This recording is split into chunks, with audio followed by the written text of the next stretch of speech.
so excited. You just want to tell everybody about what you've learned that day. No textbook, no previous knowledge. I really enjoy that. I enjoy working with a biological system where you can really explore. There's no limit on what you can do other than what you can imagine.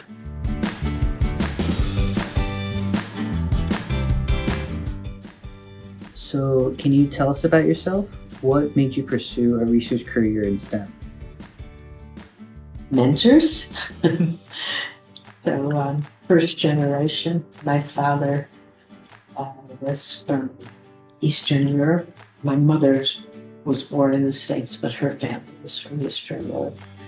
And my father didn't even have a chance to graduate elementary school. In college, I was at University of Illinois, and I was working at my bench doing some dissections, and my instructor came up and he said, well, what are you planning on doing? I said, if I don't fail this course, I'm going to be a high school teacher, biology teacher.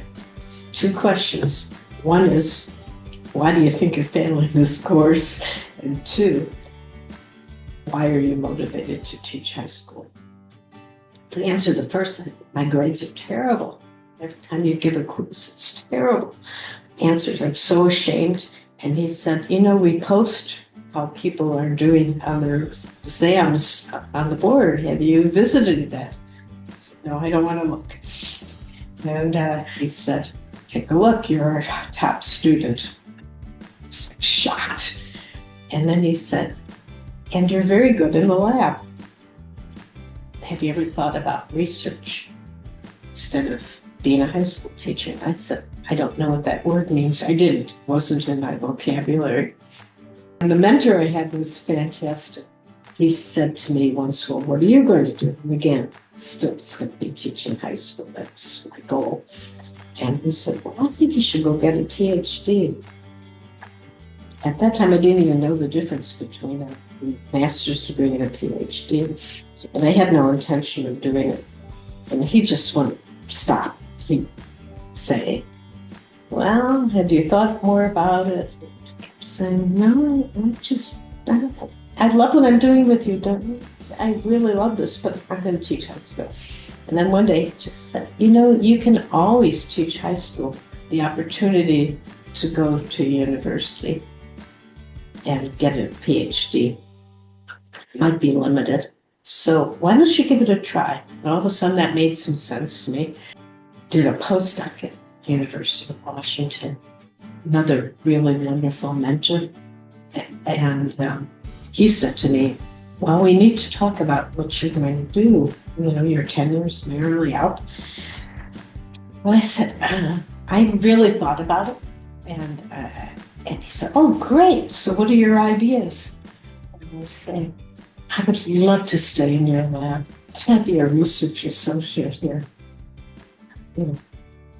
Work is going well and having so much fun. I think what we're doing is important. He just looked at me and said, no. I said, what did I do wrong? I thought you liked me. Why can't I stay here? Can I improve in some way? So he looks at me and he just looked at me. He said, you need to go out and be one of the first women running a laboratory. You can do it. And you would be disappointed in yourself and disappointment in all the people who try to train you. If you don't, and you'll be an inspiration if you do. I'm a matchmaker. I try to match students up with research opportunities. And then we also talk about careers.